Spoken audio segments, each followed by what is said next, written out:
Congress MP Bimol Akoijam on September 7 held the central government accountable for the ongoing violence and destruction in Manipur, urging the public to reject divisive communal politics.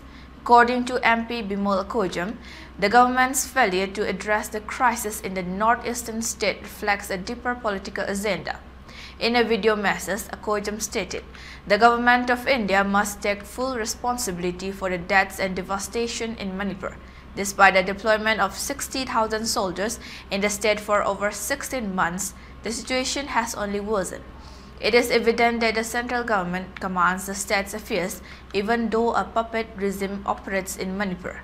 The Congress MP further appealed the central government to honor Manipur's rightful place within the country. Manipur is a part of India and deserves to be treated with respect and dignity. The government must immediately put an end to politics driven by communal agendas and work toward restoring peace in the state, he added.